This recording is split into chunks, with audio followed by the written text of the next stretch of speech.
and we are celebrating the online launch of Witches by Stephen Archer and Donna Lynch.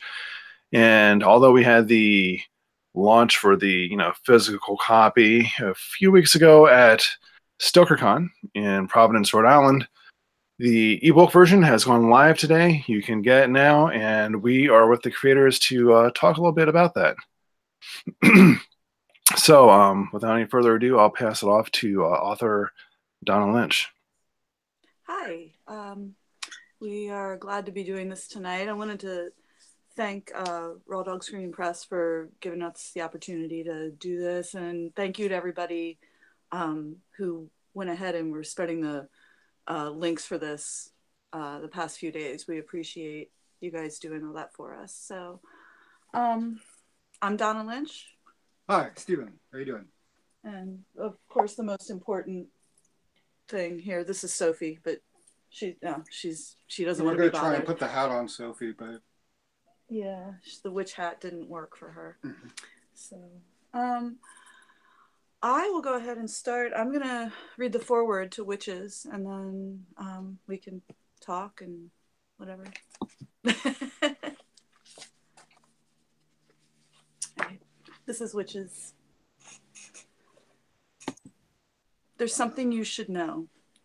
Truth be told, you already know it. You just don't know you know it, but we'll remind you now.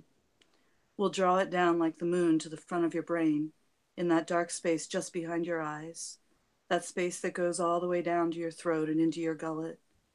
Close your eyes and take a breath. Fill that space. Count to 3, then open your eyes and read the next words. Whenever you're ready, we'll wait. Now, here we are, all of us witches. We are in everything, every story, every century, every society, every last corner of the planet. Even if they call us by other names, we are what we are. The gravest mistake is to think that we have slipped into myth, fallen into legend, to think that we aren't still moving through your mirrors or waiting in the tangled woods, to think that we have forgotten what was done to us, that we haven't hexed your homes or that we won't curse your children, to think that someday we won't eat your children, to think that someday we won't claw our way up and through you, out of your gaping mouth, eating you, twisting ourselves backwards as we bite. Do you see it now? Do you recognize us? We are always here. You dream us, you fear us, you honor us.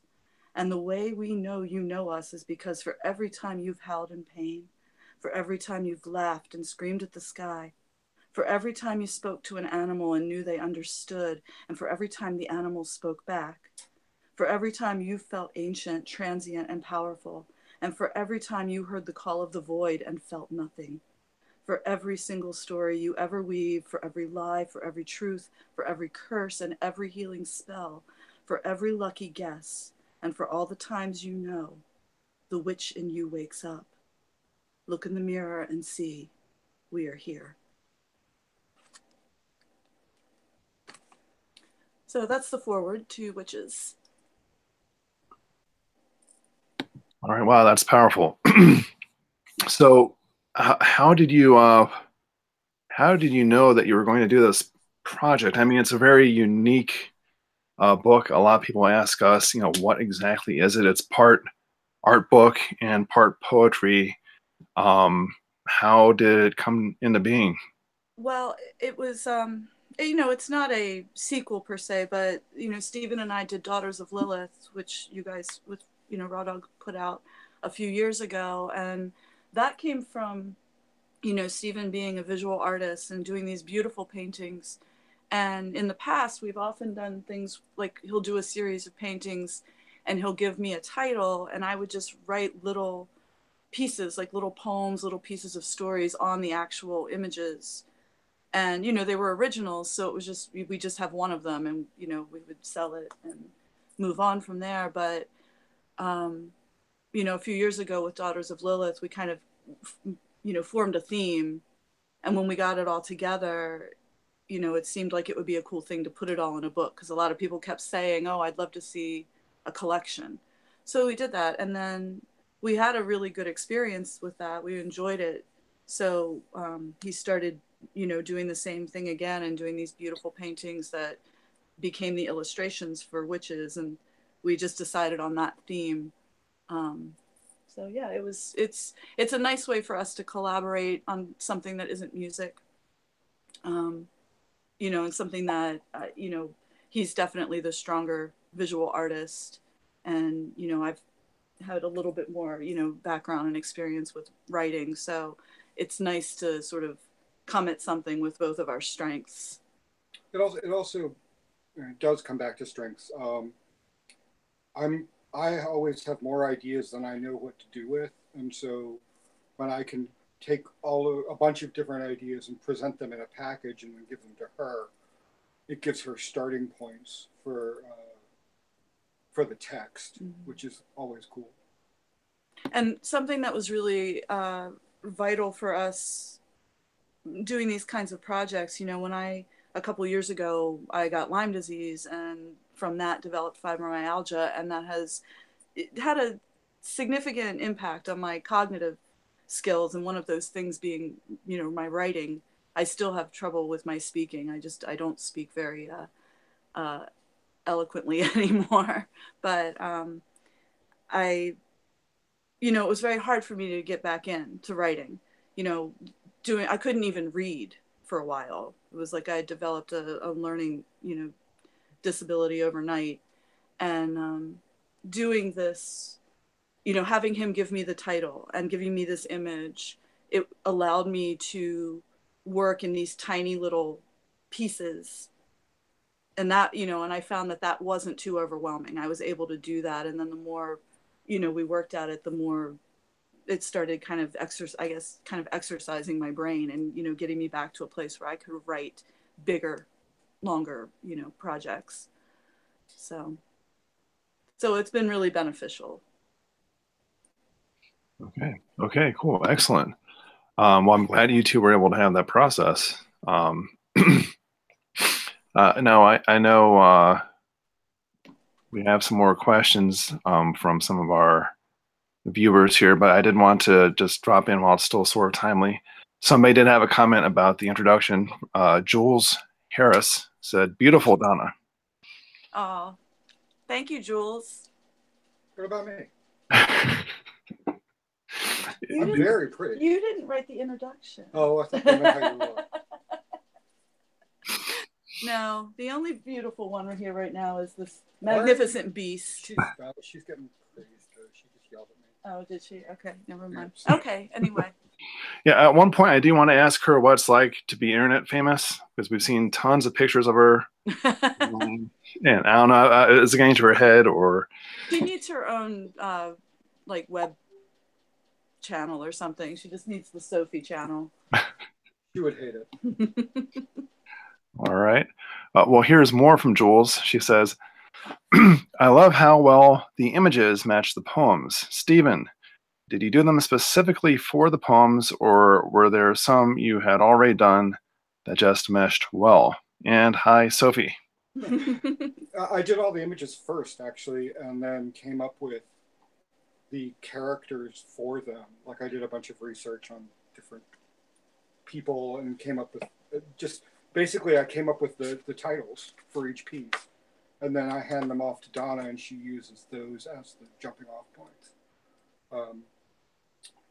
We started doing that when we did a ABC book called 26. It was a limited edition thing, and it's the same system that we did with that, or the Book of Keys and Daughters of Lilith as well. And it was interesting because some of the, you know, the witches, some of them are based on real people and some are based on folklore. And then I think some of them were just made up completely. Yeah, some of them actually made up. Much like with Daughters of Lilith, like, you know, a lot of that is just, it might be loosely based on something, but, and I think Witches has a little bit more of a, you know, it's seated a little bit more in actual folklore, and some historical stuff. But yeah, there's definitely, he would give me an image with a title and I'm like, I don't know what that is. Who is that? And I'd start like Googling and Wikipedia trying to like find what this, you know, who this person was, who this figure was. And he's like, oh yeah, no, I just made that up. And I'm like, oh, thanks. Okay. I could, you know, it could have saved me a couple minutes on Google, but that's all right. I'd like to think that I kind of tap into the zeitgeist and whatever that means. And no, I mean, I think that they are real somewhere out there. You know, I don't even remember which ones aren't real anymore at this point. Yeah, no, there's a few. I'm not sure. Yeah, and Clarissa was made up. All right, awesome. So we also have another question from Tracy All Right, who says, I know you have both talked about the creative process in your music, who does what, in a sense. Is working in a different medium done differently, I guess. How is this different than working as collaborating with each other for music? Is there a comparison, or? Yeah, well, yeah, that's true. What Steve just said, it's much less stressful. But I think in some ways it is a similar process, us collaborating on a book like this, or collaborating with the music, because we actually don't, we're not in it together. It's like we each do our separate part. Like, we're not in the studio until I'm recording her vocals. Yeah, that's the first time we sit down in the studio together. Otherwise, he works on something and then I hear it and I start putting the melody and the lyrics together, and then we don't really sit down and actually collaborate together until it's time to record the vocals. And then like changes can get made. And even there, I don't even know what she's going to sing until I hear her say it. Yeah. And the most, like, I will, over the course of working, I will text her one-liners that she can add to her collection of bits and pieces. But otherwise, like when she's recording, the only input I ever have on the lyrics is like syllable counts, or maybe you could say it this way or that way. So I just kind of act as an editor, kind of for rhythm, but never content. Yeah, and we just learned a long time ago that we don't work together that well. So we really can't. Well, you know what it is we're both good at what and the other person is better at. That it's very easy for one of us to stand behind the other and be like, yeah, and that's not productive. Yeah, we don't need backseat drivers, and that's what we sort of become for each other when we're working on stuff. So it's we try as hard as we can to just leave each other alone until it gets to flow states to that point.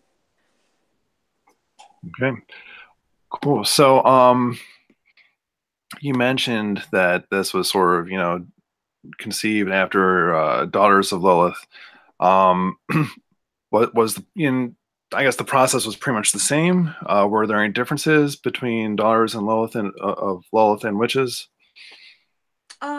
I think the only difference was this time around when it came to some of the graphic layout in the book itself. I feel like I had a little more input with that, and I gave him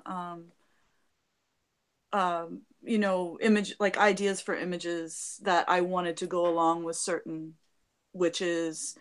It was minimal though. I mean, really the design is almost entirely him, and the visual aesthetic. Cool. That was cool because I was looking at then I end up having to look up stuff and see where it is she's going with stuff. So that's great.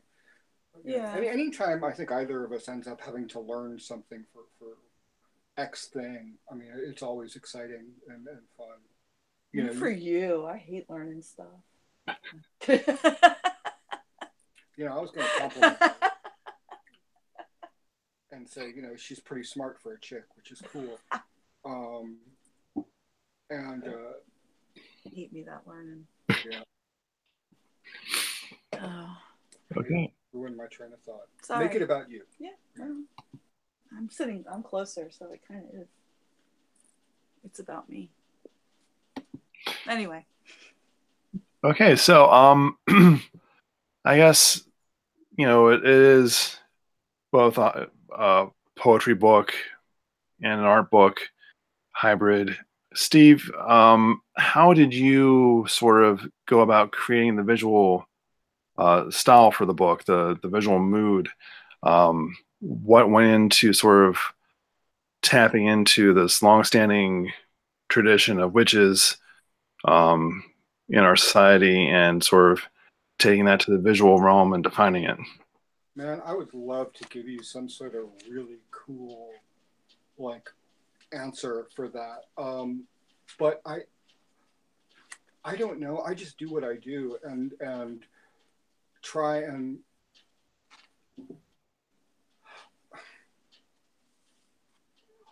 okay, fine. I just got attacked. You know, I have tried to look at some of the more I like the idea of removing mystery and stuff like that from mystical things. Like I like the idea of commonplace witches, or you know, what the day-to-day problems of vampires, whatever, just stuff like that, as opposed to you know, having them as these big untouchable mythical things. And so I also kind of went into this with some of the what are modern examples of some of these things. Donna, actually, that's a good one. That's why I was pulling it up, the one in the book, the 13th floor strega. You know, it's I can't see if it's on there. Yeah, if you can get an idea, you know, it's just a very right day-to-day businesswoman.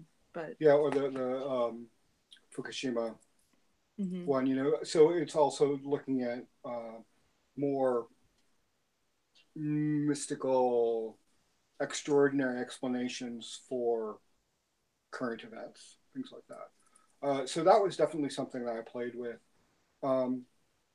I don't know, my brain's basically a big hadron collider for ideas, and I just start throwing stuff together until it comes up with something that will work. It doesn't even necessarily need to make sense beyond the context of the image, as long as it works within that frame. And, you know, as an example, there were some pieces that were just so abstract. I mean, they were good, but they were so out there, and the title was completely abstract, and I was like, I can't do anything with this. Like, I have no idea how to tie this to anything, you know. But I know that is his process for when he's doing illustrations and he's doing paintings. He is just throwing random. Eli Whitney and the Cotton Genie. He's throwing, you know, random information together on the canvas or on the page or whatever. And then, you know, we're the ones that sit there and have to make sense of it. So that was really very much what the process was, in him doing the pieces and then handing them to me. It was very much open to my interpretation based on that information, because a lot of it, without the poetry, without the stories, it wouldn't have made a lot of sense. Like, you really would have had a hard time trying to figure out, like, why is this called this? So. Okay. Well, Donna, from your side of things, your work has always been so extremely intense, and has really tough emotional impact, lots of insights. And how has it been? What's the process like, going from, like, say, something like Ladies and Other Vicious Creatures to something that has like I'm not even sure if it does have a more narrow theme, but it seems like, you know, working with these themes like witches or daughters of Lilith, do you feel like that brings out a different side of your voice as a writer?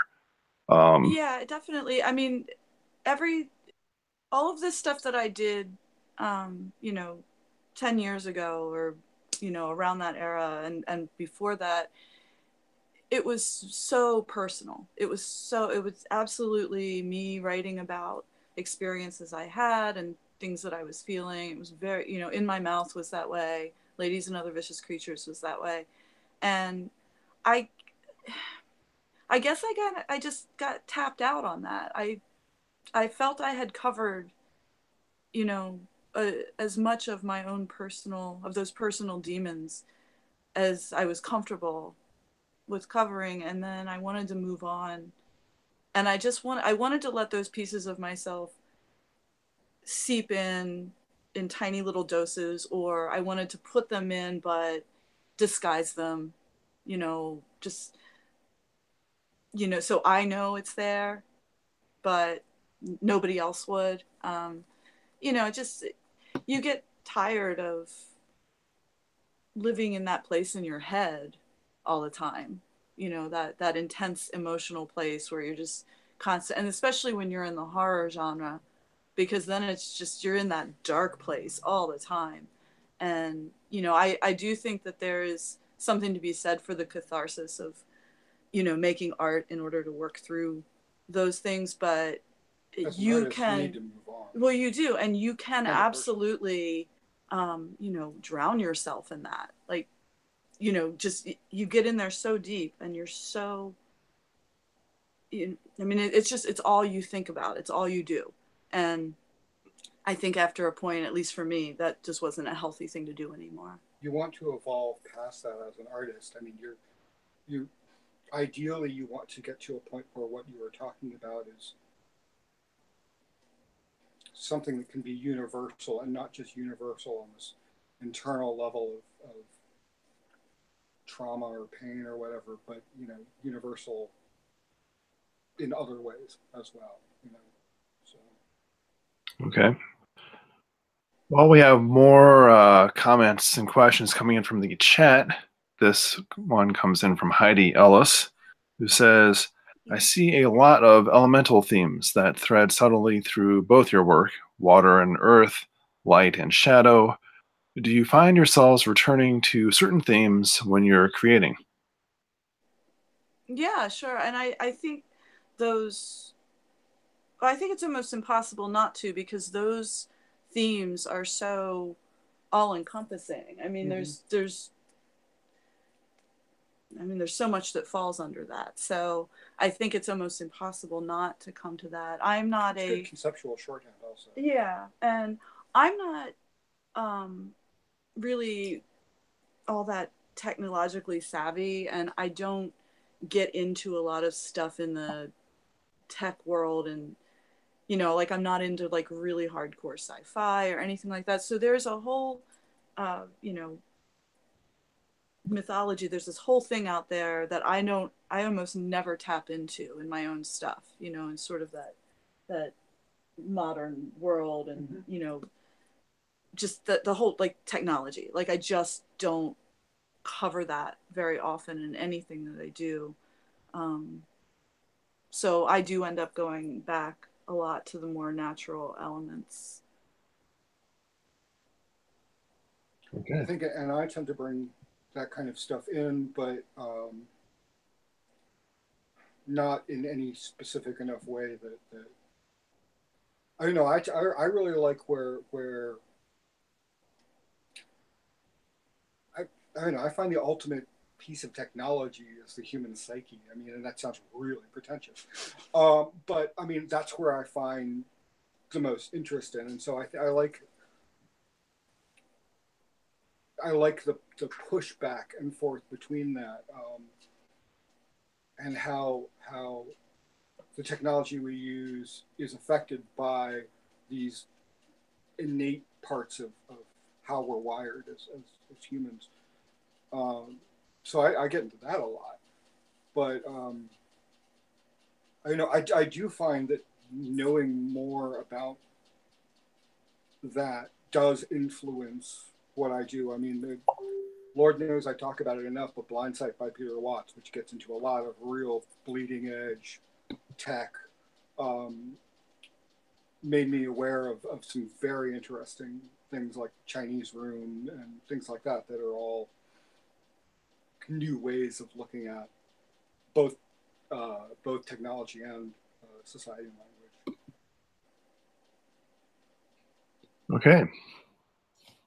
So here is another question from the chat. This is from Jules Harris. Isabel Burning is a wonderful book.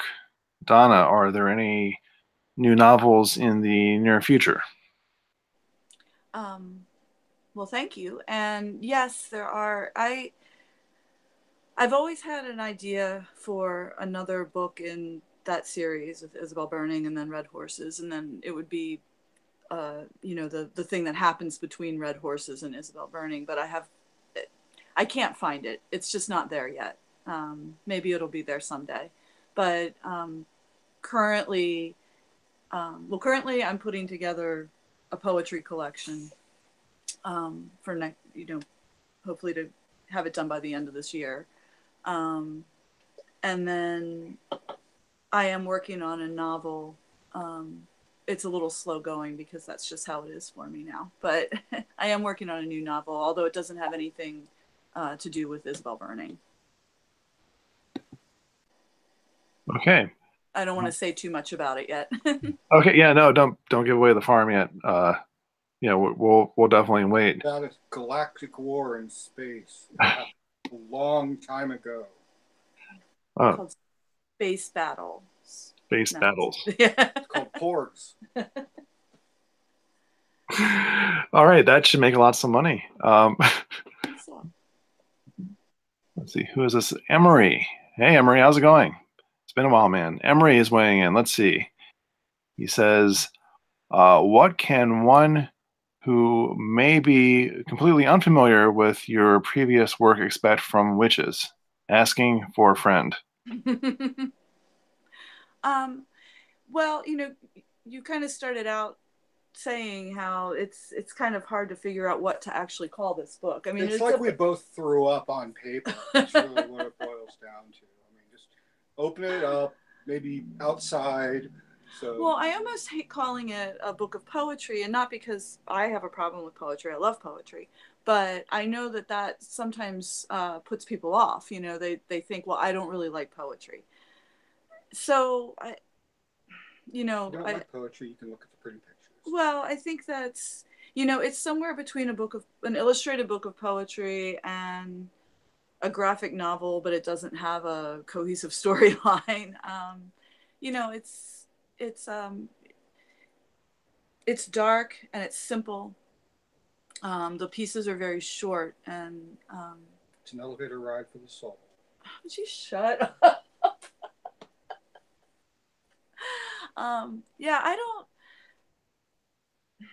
You could ask me that about almost anything else we do, and I could give you a better idea of what to expect from it. But with Witches and with Daughters of Lilith, it's a very strange little package that I think we've put together, and it is difficult because it's not all poems. I mean, there's little teeny tiny short stories. There's snippets of things that sound like they should be longer stories, but they aren't. They just I only just wrote that section.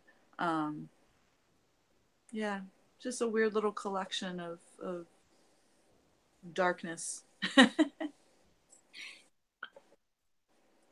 All right. Well, Jules Harris is back and says, I will happily take all the poetry while I wait. Yay. Okay, that's cool. Yay. Nobody's rushing you on the novels. Just do your poetry. This is awesome. Good. So, okay. So, we've talked a little bit about how there are these visual stories happening with the work, and I know, Steven, you frequently post your new visual creations online on social media and on Etsy. For anybody who hasn't visited the Etsy shop, what's the address for that? Ego likeness. Yeah, you just look up Ego Likeness, one word on Etsy. Okay, Ego Likeness on Etsy, and you'll see for yourself a lot of the work. If you're not familiar with Steven's visual style, there's definitely a story being communicated, at least from my perspective. How do you approach doing like a sequence of visual pieces versus standalone visual art? I never even think of it as a sequence as such. I am. Are you? Yeah, it's wider than. Oh, okay. Let's see, once his big head goes away. That's true. I know. Look, kiss yourself, kiss yourself, kiss yourself, kiss yourself. Yeah, see? Okay. I don't even think of it as a sequence so much as just a series, which is different. It's a series connected by a theme, which is great because it means I only have to come up with one good idea, and then I can just like run with it. So I mean, I don't know. I tend to find that the just by defining it as a series, it tends to all the connections kind of develop on their own. So, I mean, once I knew what these were, and these aren't the originals, these are just some other things we made for the book. You know, once I kind of figured out what we were doing, it was pretty easy to just make it all come together. For my own work, you know, I'm doing a series called of larger paintings that I've been doing for a while called Light as a Form of Violence. And that's, you know, that's much easier to make all come together because they are all connected by the theme of how light interacts with the human eye or interacts with the environment. And there's always new ways to explore that. Or there's stuff that's like this, which is essentially part of a series, but it was never intended to be part of a series. I just kept coming back to the same set of themes because they were fun to paint. So once again, I'd love to say that there are these grand overarching ideas, but a lot of times it's just, this seems like fun to do. Or there are more aspects of this one idea that I want to explore visually. Kind of jumping off of that, a not so fun fact about this project was, well, I'll backtrack. When we did Daughters of Lilith, we, you know, sold off the original pieces, that like Steve's original art, you know, after the book came out. And it was really cool because people could buy them and they'd have the actual original panel. We were going to do that with Witches, and it went missing. Every single painting, every single one, gone. No idea. We have a lot of stuff in this house, but it's fairly organized, and I know where I put things, and I know where I put important things, and it's not like it just would have been thrown someplace and then we forgot about it. Like, we tore this entire house apart looking for this whole bound book of the individual panels, and it's just gone. And we almost never have company. We live out in the woods and nobody comes here. So no, it's like nobody came over and stole it. It's a mystery. It was very sad to lose those. But we made good use of those misprints that we got from the first batch. So we're making some art out of those, but they're, unfortunately they aren't the actual original panels. But we're really big on recycling. I'm really big on recycling artwork. I mean, if something doesn't get sold, it ends up getting reused repeatedly until it does sell. Otherwise, it just takes up space. It's not precious, Yeah, and I think that was a good lesson. I mean, I'm pretty sure I actually shed some tears when I realized that book was gone, that we just weren't going to have those panels. But, I always remember, he taught me that lesson a long time ago. It's like, it's art. It's a thing. It's just a thing. So yeah, I'm okay now. Okay. Well, that's good. Wow. I mean, that's pretty heavy to go through that, but yeah, I mean, that's something I feel like that would be really important for a lot of people in the creative arts to really get down, that nothing is precious, right? I had somebody ask me during a broadcast the other day, if I ever do something that's so good that I have to keep it, and my answer was no,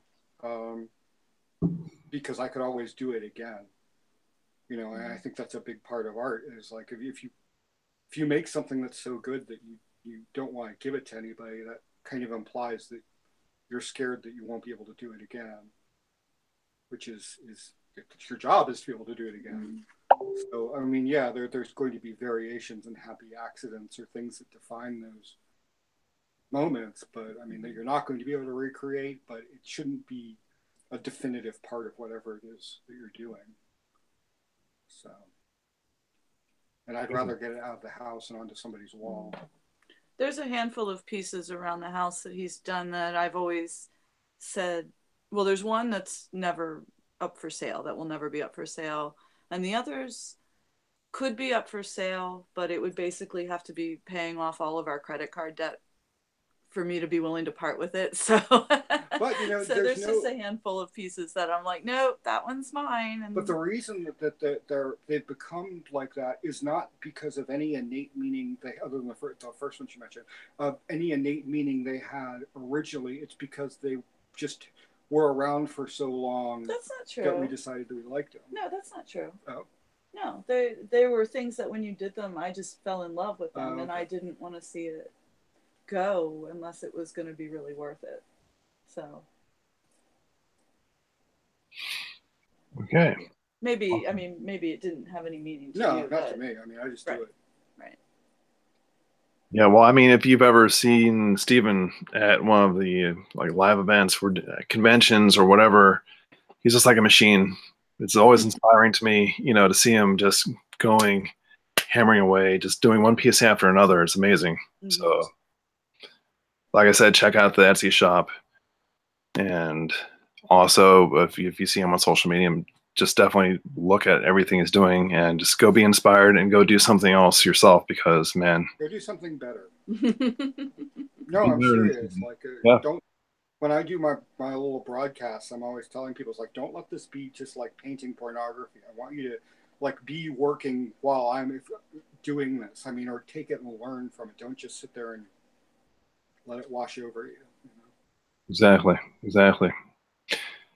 So there are several more comments coming in from the chat.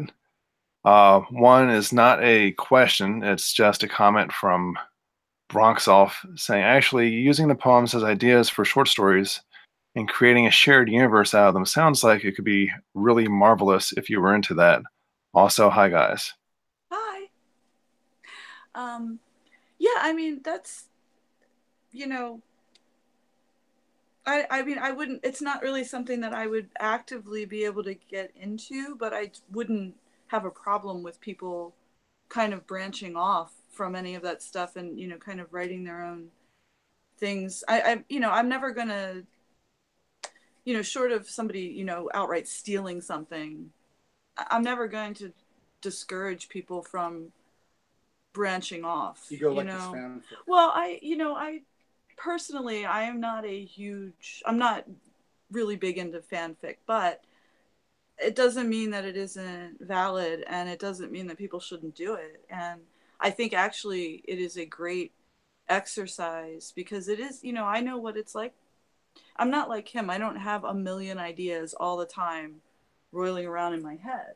So it is very hard to get started, to find those jumping off points. And I think that, you know, one of the things that fan fiction is really beneficial for is to help people find those jumping off points. Because at the end of the day, if you're writing, you're writing. And that's, you know, you should be. If you want to write, you need to write. And if you need help finding those jumping off points, then that's what you should do. So yeah, I mean, I think it's a cool idea. I think it would be really cool if people kind of took the story, you know, the stories that we've done for witches and then, you know, expanded it. Okay, I guess if you think about it, that's sort of how Lovecraft stayed alive after, you know, his death, how his work kept going. Oh, yeah. Yeah, and even a lot of his own work was sort of derived from what his contemporaries were doing. So yeah, well, there was a lot of interplay between like him and Derleth and other people. Right.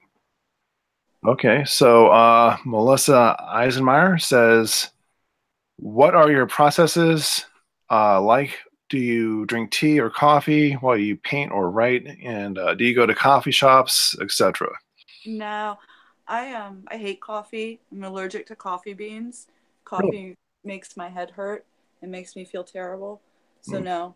And tea's all right, I guess. I don't know. I don't like leaving the house unless somebody's paying. Yeah, no, Steve doesn't leave the house. I go to bars a lot, but I can't get anything done there. So we're not very, we don't have a whole lot of that sort of artist thing, like going and sitting someplace, you know, peaceful or, you know, relaxing and working. It's a little just more chaotic than that around here. I wouldn't even call it chaotic. I mean, it's just less involved. Like, I get up every day and I go into whichever studio makes sense, and that's what I do for that day. Or if that's what I do for the first part of the day, and then I go do the other one for the second part of the day. And I don't have like a writing space. I sleep with my laptop next to my bed and just write when I, you know, so it's right there. I don't have to get ready and go someplace. I can just get up and do it. So. Or, I mean, conversely, you know, we live in the future. I mean, I've done stuff where I've written. We live in the future? We do. We live in the future. Where I've written entire songs on my phone. See, let Sophie say hi to everybody. This is Sophie, for anybody that doesn't know. She is our reason for being. She's our reason for doing all of this stuff. Yep. Hi. Yep. I thought that might be a bit too much. It's enough time in the spotlight. Okay, so Yancy Lambert says, any thoughts of maybe doing a music video and words over top with witches or future books? Yeah, there were, I can't talk. There will definitely be future books. You know, we do have other ego likeness videos that we still have to do a second one for that Kickstarter. So we'll be doing that at some point. I don't foresee, I'm not sure how we would combine any of that though. I think it's kind of two separate things, at least for me. Like, ego likeness is just, it's a whole separate entity, and there's obviously some crossover lyrically, you know, in some of the stuff, but I don't know, I think the processes for it are different enough that I don't know if I feel like it would make a lot of sense to combine them, or at least I can't see how we would do it in a way that, you know, would, I don't know. I mean, it's a cool idea. I don't know if I can see how to implement it. Okay. We have another one from, let's see, Heidi, who says, oh, no, that's the one okay.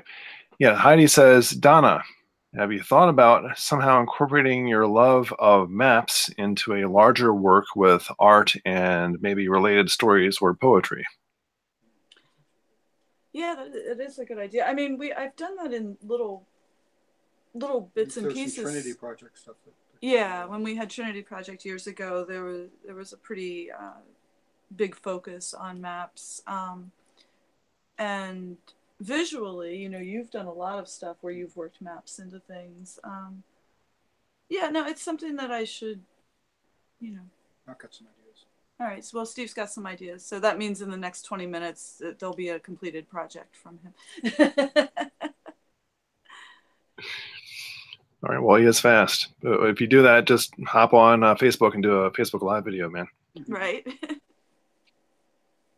All right, so Rail 667 says, what's the longest time you would keep a poem / story fragment or painting around if you really liked it but struggled to complete it? I've kept, you know, outlines and pieces of stories and poetry that's been untouched. I mean, I've had some sitting around for, you know, 15 years at this point, because it's a little different for me because what I make doesn't take up any real space. You know, it's virtual space. It's on a computer. So I can just archive that and just have it and go back to, you know, forever. Like, I don't ever have to worry about, I've sort of recycled my own storylines before, like gone in and found something that I started that didn't seem to work and then just stripped it down and sort of rebuilt it and turned it into something else.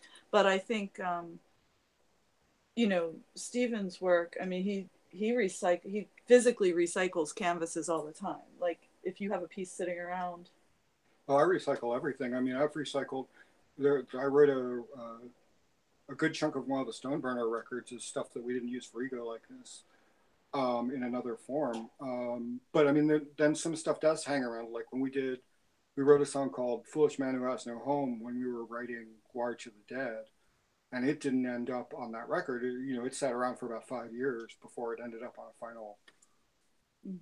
a final version of it came out. Yeah. So, but you paint over pieces all the time.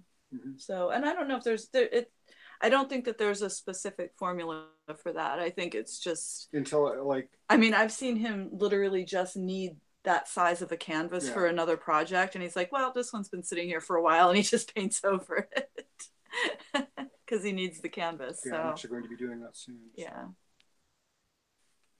But it goes back to the artwork not being precious. So it's materials, and sometimes you just have to reuse your materials. Okay.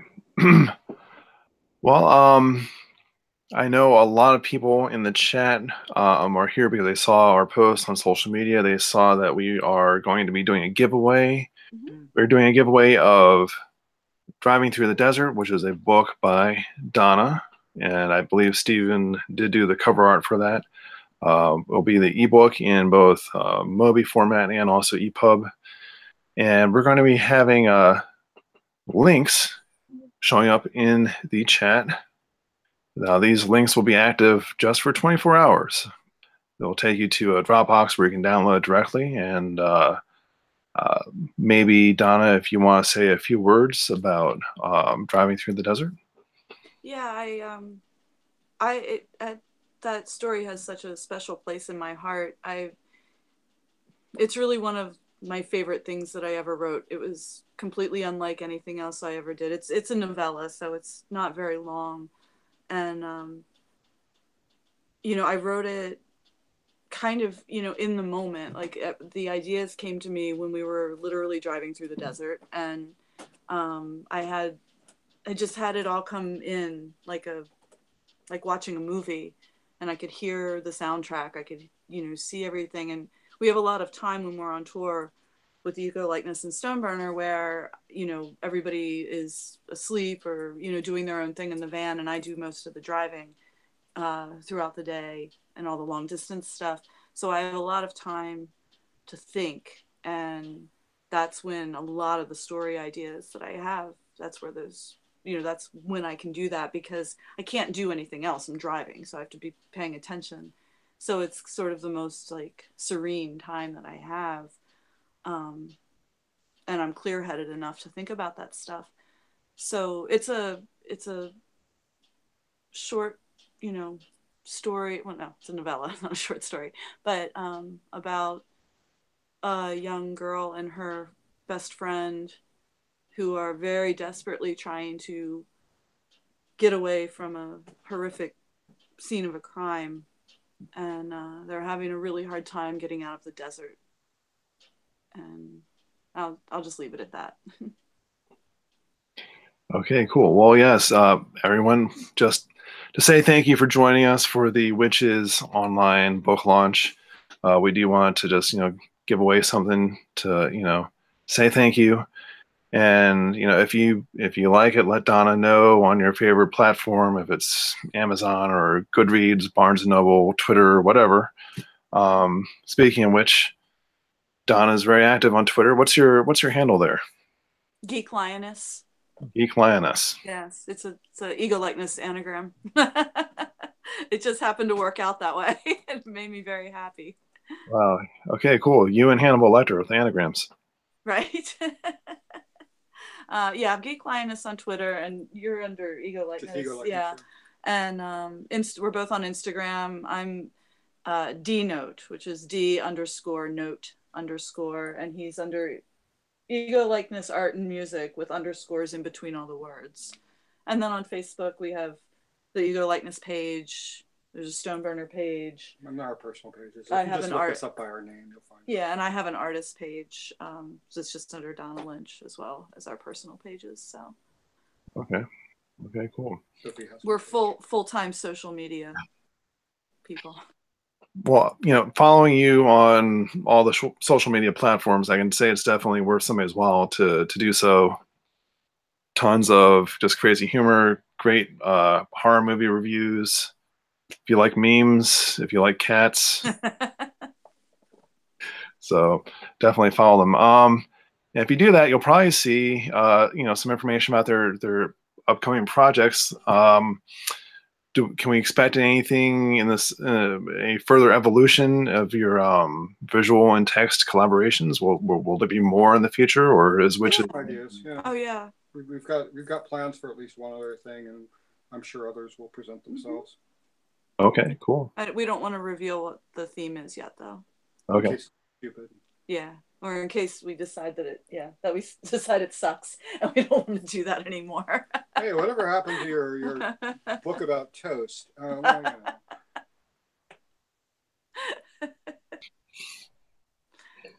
All right. And now just, for my own personal edification, I don't know if anybody in the audience cares about this or not, but can you please explain the garbage witch phenomenon? No, I really can't.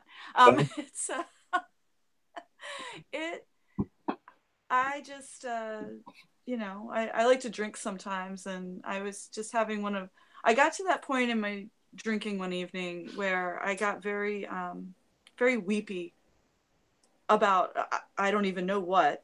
I just started. Like how much you love the cat. Yeah, it was probably about something about how much I love Sophie, and sometimes I start crying if I've had a lot to drink when I think about how much I love Sophie. Not me. But you're right there. I'm not like you already Sometimes. know. She can't know. That's why it hurts so much. But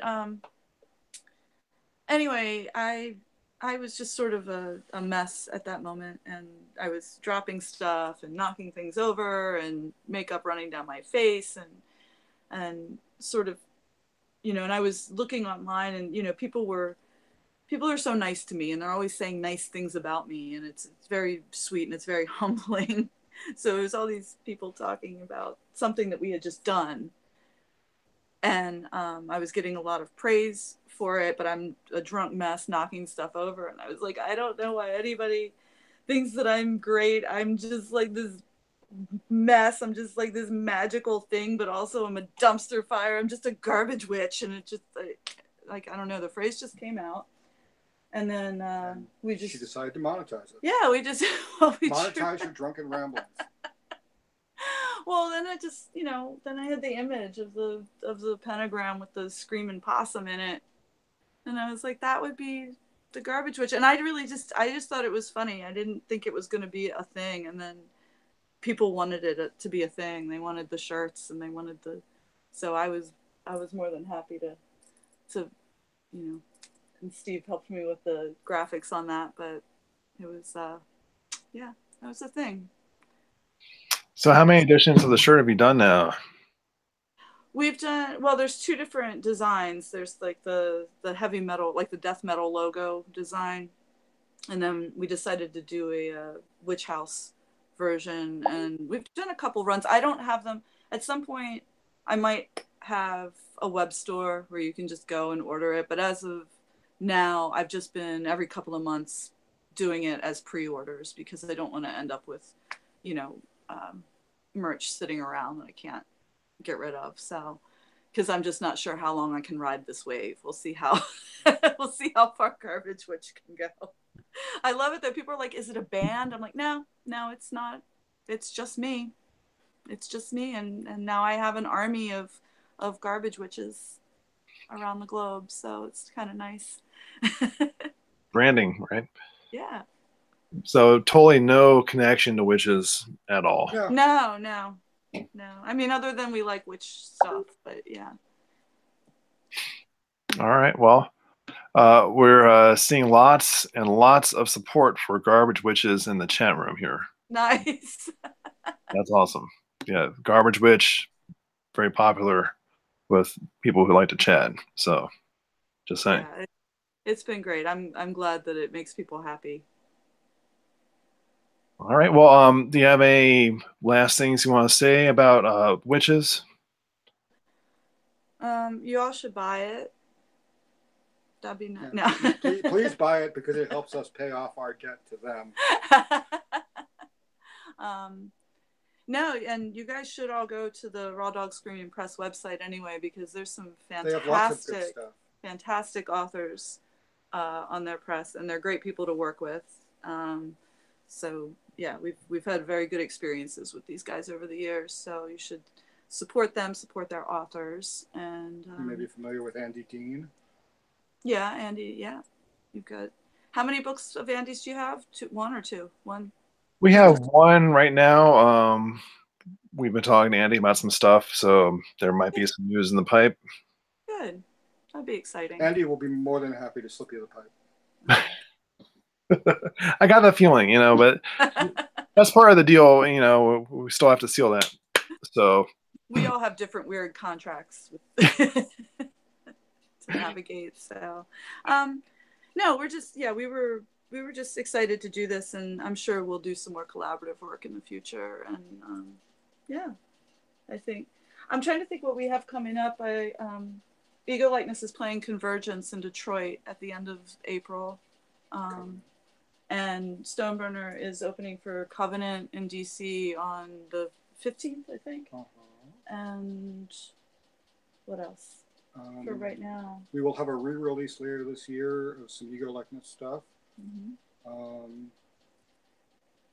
there'll be a tour in the fall of some sort. And September is the Gothic Cruise. We're very excited about that. If people don't know what that is and want more information about it, come to our pages and we'll send you the links to it. Yeah, gothicruise.com. It is, it's a full-on vacation. It's not just a one-off, one-night thing, but it is some of the most fun you'll ever have on a big, giant cruise ship with a bunch of goth industrial bands that you may or may not care about. So I'm playing, so including us.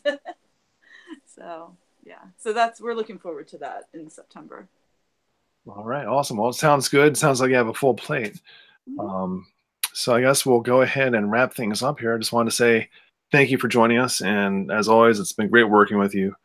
And also thanks to everyone who came and attended in the audience. Thank you for the great comments and questions. We hope you take advantage of downloading the ebook, Driving Through the Desert. Hope you enjoy that. And definitely check out Witches, either in print or, of course, like I said, we have it online. I think right now it's just in the Kindle store. If you go to Amazon.com, search for Witches in the Kindle store, and should be ready to go. If we have one last second, because it occurred to me that maybe I should read a quick piece out of here. Absolutely. Other than just the foreword. Yep. Is that okay? Absolutely. Give them a sample. This is one of the pieces from Witches called Some Like It Extremely Hot. I'll show you the visual. Yeah. It would be easy to call this a morality play. A young woman, naive and alone, sells her soul for fame, fortune, and adoration. But sometimes there is no lesson, no warnings to heed, no dire consequences of an extravagant life lived, but a simple design flaw or faulty wiring. Some girls are just bound to burn up when their stars go out. And if you're going to burn, burn brightly. Nice. All right. Thanks. Well, again, thank you so much for sharing that with us. I didn't ask, did you have a favorite piece in the book? I have a couple. That's definitely one of them, and I think The Dolls of Bridget Bishop is probably one of my other favorites. It's real quick. Those little poppets of yours were no child's play, but the games of vicious girls are crueler. They sold you down the river, girl, before you even finished the final stitch. So next time, throw them straight into the fire and get rid of the dolls too. All right. Here we have it. Straight from Witches by Donna Lynch and Steven Archer. Thank you guys so much for attending and for joining us tonight. And thanks for setting all this up. All right. Thank you. Please join us again. We were going to be doing these monthly. We're going to start going weekly with this. So check back in, see what we're doing. Definitely check out our archive of videos. We have a couple, I think, featuring Donna. In fact, we have one from just in February, Women in Horror Month, featuring Donna Lynch, along with Stephanie Wojtovich and Aaron Sweet Amahari. And Donna did some really intense poetry in that one. So definitely come back, and thank you again for joining us. Thank you. Say bye, Sophie. Bye, Sophie.